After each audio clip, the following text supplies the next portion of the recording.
বাংলাদেশ থেকে ইনকিলাব মঞ্চের নাম মুছে দেওয়া যাবে, উনি যে ইনসাফের কথা বলে দিয়েছিলেন সেটা মুছে দেওয়া যাবে, এটা ইনকিলাব মঞ্চের লড়াকু যোদ্ধা যাবে সেটা প্রমাণ করেছে যে ওসমান হাদি ভাইয়ের দক্ষ উত্তরসূরি প্রতিনিয়ত শত্রুর সাথে ইনসাফ করেও জান দেব জুলাই দিব না যে প্রতিশ্রুতিও শহীদ ওসমান হাদি ভাই দিয়ে গিয়েছিলেন, এই নিরন্তর লড়াই চালিয়ে যাচ্ছেন। আমরা অন্তঃস্থল থেকে ওনাদের জন্য শুভেচ্ছা এবং অভিনন্দন এবং বিশেষ করে দোয়া, কারণ অনেক সংগ্রাম করে ওনারা টিকে আছেন। আমি পার্সোনালি যদি মনে করি অর্থনৈতিক সংকট, রাজনৈতিক সংকট, আরেকদিকে হলো শহীদ ওসমান হাদি ভাইয়ের বিচারের দাবিতে মাঠে থাকা, সমসাময়িক রাজনৈতিক ইস্যু নিয়ে মাঠে থাকা, দিনরাত পরিশ্রম করে যাচ্ছেন। ওসমান হাদি ভাই যখন লড়াই করেছিলেন সেই সময়টাতে অনেকেই অংশগ্রহণ করেছেন, আবার অনেকে করেন নাই। হয়তো যাবেন এর গুরুত্বটা এখন অনেকে অনুধাবন করতে পারে না, ভবিষ্যতে হয়তো বা বাংলাদেশ এই জায়গাটা অনুধাবন করবে। এবং সবচেয়ে বড় জিনিস যেটা হলো ইনকিলাব মঞ্চের একটা ডেডিকেটেড বাহিনী রয়েছে যাদেরকে বলা হয়। আমি তাদের সাথে যখন ওনারা গণভবনের সামনে বসেছিলেন একটু মেশার সুযোগ পেয়েছি।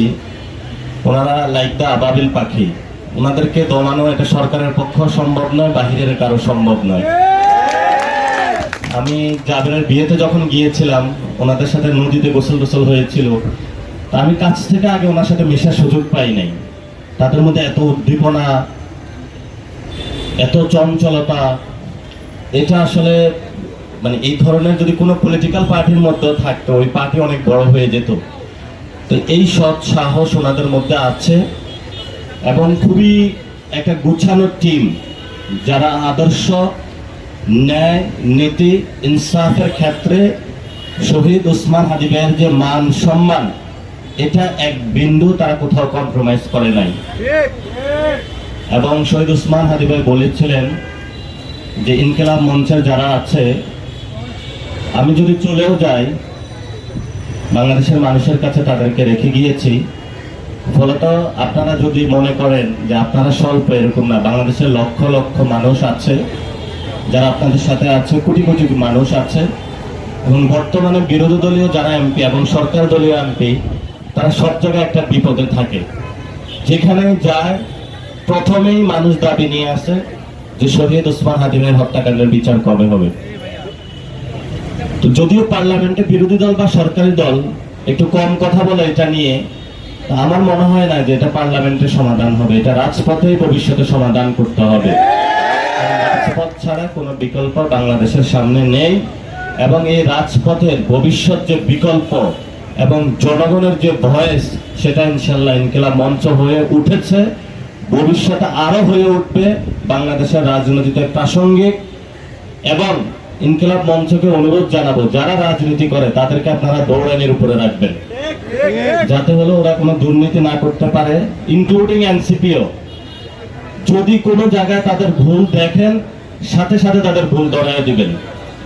এবং যারাই বাংলাদেশে ভুল অপসংস্কৃতির জন্ম দিবে, আপনারা তাদের টুটি চেপে ধরতে হবে। এটাই হলো বাংলাদেশের ইনকিলাব মঞ্চের আজাদের সংগ্রাম।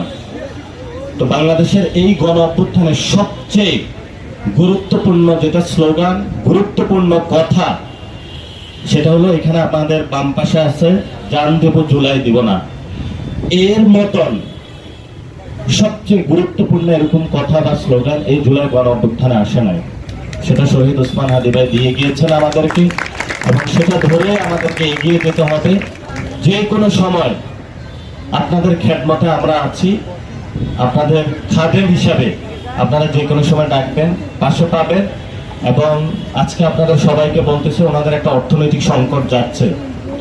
আপনারা যারা ঘুষ, চাঁদাবাজি, দুর্নীতি করেন না, হালাল টাকা ইনকাম করেন, ইনকিলাব মঞ্চের ভাইদেরকে দিয়ে যাবেন, কারণ ওনারা পবিত্র কাজ করছে, সওয়াবের নিয়তে দিয়ে যাবেন। আমরা আশা করি আপনাদের আজাদের লড়াইয়ে আমরা অংশগ্রহণ করতে পারবো। যদি কখনো কোনো ভুল পথে যাই, বিচ্যুত হই, আপনারা আমাদেরকে এসে সংশোধন করে দিবেন। শেষ যে কথাটা, আমি মনে করি না কোনো পলিটিক্যাল পার্টি দ্বারা জুলাই গণহত্যার বিচারটা করা সম্ভব। এটা আপনাদেরই করতে হবে এবং এটা কেউ করবে না। এটা আপনাদেরই মাঠে নামতে হবে। জুলাই গণঅভ্যুত্থানের বিচার আর সংস্কার নিয়ে আপনাদের মাঠে যদি আপনারা নামেন তাহলে এটা বাংলাদেশে সম্ভব। রাজনৈতিক দল দিয়ে আমিও মনে করি না সম্ভব। আপনারা যখন নেতৃত্বে যাবেন, আমরা আপনাদের নেতৃত্বে ইনশাল্লাহ অংশগ্রহণ করব। আমরা রাজপথে আসতে প্রস্তুত আছি আপনাদের নেতৃত্বে। আপনাদের জন্য অবিরাম ভালোবাসা। যুগ যুগ ধরে ইনকিলাব মঞ্চ এগিয়ে যাবে, জাবের জুমার নেতৃত্বে এগিয়ে যাবে। আল্লাহ ওনাদের সকল অমঙ্গল থেকে নিরাপদ রাখুন এবং ওনাদের সংকট দূর করে দিয়ে বাংলাদেশের এক উজ্জ্বল ধ্রুব তারকা হিসাবে প্রতিষ্ঠিত করে বাংলাদেশের সার্বভৌমত্ব ইসলামকে রক্ষার জন্য আল্লাহ তাআলা ওনাদেরকে কবুল করুন। সবাইকে ধন্যবাদ।